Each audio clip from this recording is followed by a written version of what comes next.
कई ऐसे सवाल हैं जो हमारे एक्सपर्ट इसका जवाब देंगे। एक बड़ा पैनल हमारे साथ है, उसका परिचय करा दें। हमारे साथ दिल्ली से सुप्रीम कोर्ट के वरिष्ठ वकील हैं संजय चड्ढा जी। इसके साथ साथ संजय चड्ढा जी, बहुत डिजिटलाइज होती जा रही है दुनिया, हम सब डिजिटलाइज होते जा रहे हैं, सबके जेब में मोबाइल है और वो मोबाइल आपको 6-6 दिन 5-5 दिन हाउस अरेस्ट कर सकता है, डिजिटल अरेस्ट कर सकता है। क्या आपको लगता है ये आने वाले दिनों में एक बड़ी चिंता और चुनौती है? संतोष जी, बहुत सही बात आपने कही कि ये चिंता का सबब बना हुआ है सरकार का, और यहाँ तक कि जैसा हमने सब वक्ताओं ने कहा कि प्रधानमंत्री भी इससे चिंतित थे। मैं आपके माध्यम से एक बात कहना चाह रहा हूं, इसका सिर्फ और सिर्फ एक निदान है, कैसे बचा जाए। ये एक सबसे इंपॉर्टेंट और मूट क्वेश्चन आज हम लोगों के समक्ष क्या है वो कारण। ये जो काम आज संतोष जी कर रहे हैं ये है सबसे इंपॉर्टेंट, अर्थात जागरूकता। आज हमारे जितने भी दर्शक, जितने भी हमारे को देखने वाले लोग इस कार्यक्रम को देख रहे हैं, उनको आज जागृत होना होगा। देखिए, जैसे मेरे से पूर्व वक्ताओं ने कई बातें कही कि डिजिटल अरेस्ट तब होंगे ना जब आपको ये ज्ञान हो, जब आपको ये पता हो कि कोई भी एजेंसी किसी भी तर्ज पे आपको टेलीफोन पे नहीं बुला सकती, आपको टेलीफोन पे पैसा देने के लिए नहीं कह सकती, आपको टेलीफोन पे आपको इंटेरोगेट नहीं कर सकती, कोई पूछ नहीं सकती। जी, आप कुछ कहना चाह रहे हैं? जी जी, आप बात कंप्लीट करिए। अच्छा, सॉरी। तो कहने का भाव बड़ा स्पष्ट है। किसी कोई हमें 5-4 चीजों अगर आप ध्यान में रख लीजिए, मैं चैलेंज करता हूं कोई भी जितना भी बड़ा ट्रेन लोग, बिल्कुल अग्रवाल जी की बात से मैं सहमत हूं, कर लेते हैं, आपको सब कुछ करने के लिए मजबूर कर देते हैं कि जो वो चाहते हैं वैसा ही आप करना शुरू करते हैं। विंडो में रखिए। हाँ, बिल्कुल सही बात, हिप्नोटाइज कर देते हैं, नो डाउट अबाउट इट। लेकिन उस स्तर तक जाना ही नहीं है ना। बहुत सारे वहीं पे जहां पे जिनसे जब हमने बाद में पूछा कि भाई क्या हुआ था, तो वो इतने डिसोरिएंटेड थे कि वो ये बता ही नहीं पा रहे थे कि असल में हुआ क्या। इसलिए वो पूरी तरह से हिप्नोटाइज थे, पूरी तरह से डिसोरिएंटेड थे। तो ये बड़ा एक आर्ट और साइंस का गेम ये लोग खेल रहे हैं, और उसकी अच्छी तरकीब ये है कि आप सिंपल जो हेल्पलाइन है 112 उससे मदद मांगिए। और जैसा कि चड्ढा साहब भी कह रहे हैं कि कोई भी पुलिस या लॉ एनफोर्समेंट की अथॉरिटी फोन के माध्यम से इंटरोगेशन वीडियो पर नहीं करती है। अगर कोई इंटरोगेशन है तो वो आपके ऑफिस में बुलाने के लिए बाकायदा रिटन नोटिस या तो ईमेल पर देगी, या फिर वो आपको फिजिकल नोटिस भेजेगी और बताएगी कि इतने इतने बजे आपको यहाँ पर आके इस अधिकारी से मिलना है। एक छोटा सा एडिशन यहाँ संतोष जी करना बहुत आवश्यक है। मैं बोल रहा था, मैं जब बता रहा था, कोई भी एजेंसी, चाहे कोई आरबीआई, बैंक, कुछ भी आप बोल लीजिए, इंश्योरेंस कंपनी जिनके नाम पे मैक्सिमम फ्रॉड्स होते हैं, कोई भी एजेंसी आपको लिखित रूप में जब तक नहीं देगी, कागज भेजेंगे। अरे भाई, हम कागज की प्रथा समाप्त नहीं हुई है, इसको सबको मानना पड़ेगा। एक चिट्ठी आएगी, उसका जवाब दिया जाएगा। ये टेलीफोनों पे चीजें नहीं होती हैं, बहुत स्पष्ट। और टेलीफोन पे भी अगर कोई सम्मन का प्रोविजन जैसे नए एक्ट में है कि व्हाट्सएप से हम सम्मन भेज सकते हैं, उसमें भी सिर्फ और सिर्फ सम्मन ही जा सकते हैं, नोटिस ही जा सकता है, उसका जवाब आपको दूसरे तरीके से देना होगा। तो बड़ा स्पष्ट है, किसी भी प्रकार से कोई लिंक नहीं छूना। अच्छा, आप हिप्नोटाइज कब होंगे भाई? 2 मिनट बात करेंगे, उसके बाद ना आपको जैसे ही फोन आए, ये मैं बड़े स्पष्ट शब्दों में सुनने वालों को बताना चाहता हूं, बहुत स्पष्ट शब्दों में, कोई फोन आए, वो कहे जी हम यहां से बोल रहे हैं सरकारी उससे, आप कहिए भाई साहब हम बात नहीं कर सकते, आप हमको नोटिस भेज दीजिए, हम उसका जवाब देंगे। वही रोक दीजिए, पहले क्षण पे ही किल कर देना। जिम्मेदारी और बढ़ जाती जिस तरीके से तकनीक बढ़ रहा है। संजय जी, जब हम बैंकिंग सिस्टम की बात करते हैं, क्योंकि ठगी करने वाले लोग हैं, जो ऐसे गिरोह, इनको पता है कि किसके खाते में कितना पैसा, और वैसे ही टारगेट लोगों को निशाना बनाते हैं, जो पढ़े लिखे होते हैं, जो रिटायर्ड होते हैं, जिनके पास, जिनके अकाउंट में पैसा होता है। क्या आपको लगता है कि बड़े प्रयास करने की जरूरत है और सबको मिलकर प्रयास करने की जरूरत है? जिस तरीके से प्रधानमंत्री मोदी ने आह्वान किया पूरे देश से, हर एक नागरिक से, कि सावधान रहना है, सतर्क रहना है और ऐसे लोगों को कहा जा सकता है बेनकाब करना है। बिल्कुल आपने ठीक कहा कि एक बड़ी परिपक्वता के साथ और वृहत स्तर पे, बहुत बड़े स्तर पे जो है, हमको इसमें निगरानी का काम, इसमें जागरूकता का काम जो सबसे अहम है, जागरूकता का काम, जिसमें मैं, बल्कि आप अगर मुझे परमिट करेंगे मैं 2 मिनट में आपको बताऊंगा कि क्या क्या डूज और डोंट डूज, क्या करें क्या ना करें। बहुत साधारण सी बातें हैं, 2-3 मिनट में मैंने प्रयास किया। जैसे कि आपका पासवर्ड है, ये बहुत अहम है। पासवर्ड थोड़ा सा स्ट्रांग रखिए, थोड़ा मजबूत हो। ABCD 1 2 3 4 0 0 0 ये नहीं रखना, आप नया चल रहा है।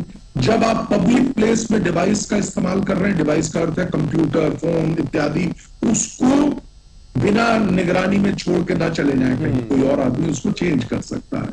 ये सारी चीजें ऑनलाइन अगर आप कुछ कर रहे हैं तो सावधान रहें, कोई भी लिंक आ जा रहा है उस पर तार पे नहीं कर देना है, ठीक है ना। इसके अलावा एंटीवायरस का उपयोग करें, बहुत अहम है। आपके अगर कंप्यूटर है उसमें एंटीवायरस होना चाहिए, नहीं तो उसका अपनी रेपरकशंस हैं।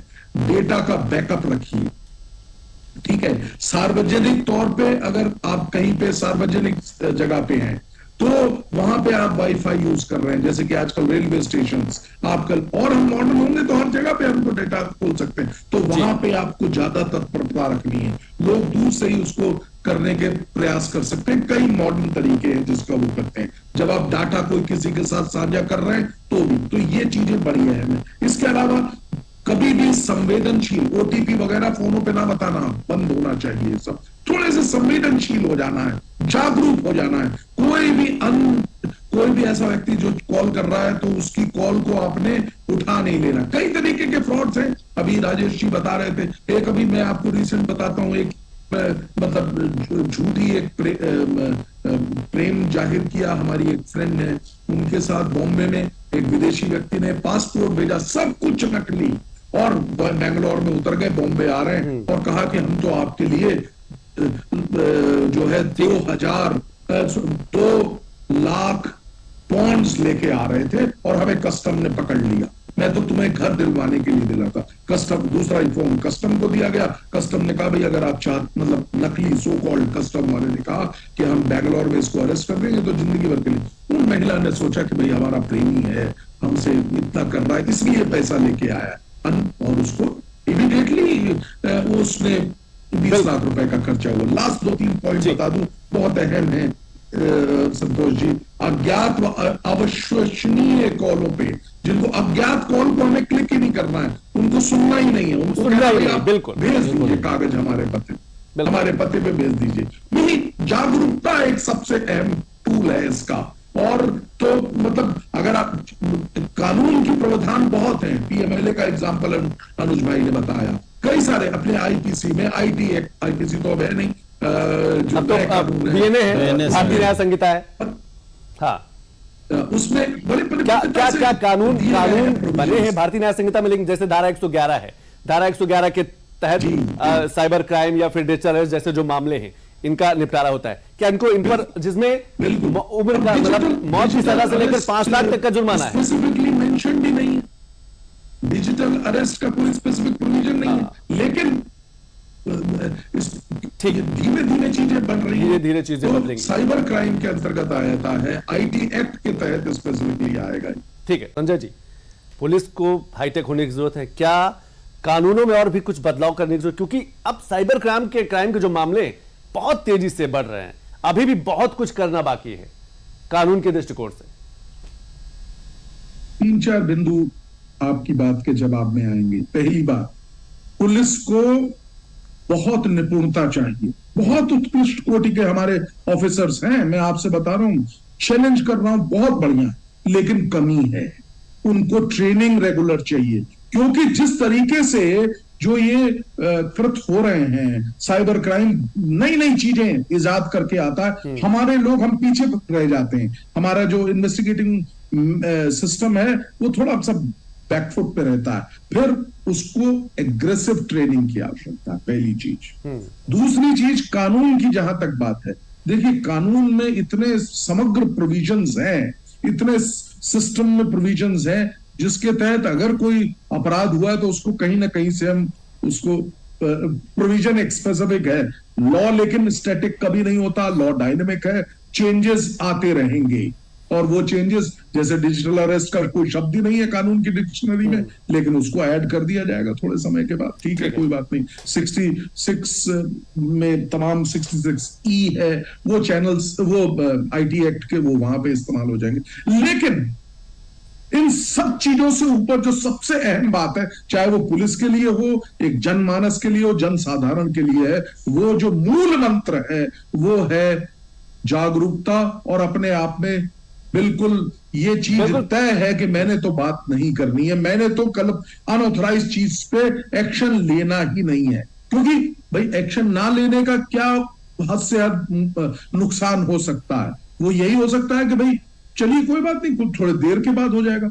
एक और बिल्कुल सही आपने कहा कि एक ही बार में नुकसान हो जाएगा, लेकिन आप किसी ठगी का शिकार नहीं होगा। अनुज जी, लास्ट कमेंट 30 सेकंड, क्योंकि ये बड़ी, कहा जा सकता है कि आने वाले दिनों में एक बड़ा अपराध, बड़ी तस्वीर बनती हुई नजर आ रही। जिस तरीके से प्रधानमंत्री ने भी अपने मन की बात में कहा, जिस तरीके से होम मिनिस्ट्री ने भी राज्यों के लिए एक एडवाइजरी जारी किया कि सोशल मीडिया, और खासतौर से ये त्योहारों का महीना है, लोग खूब बम्पर तरीके से ऑनलाइन शॉपिंग करते हैं, और ऐसे में उन लोगों के लिए एक बड़ा मौका रहता है ये त्योहारों का सीजन, जो ऐसे ठगी का शिकार करते हैं, जो ऐसे डिजिटल अरेस्ट करते हैं।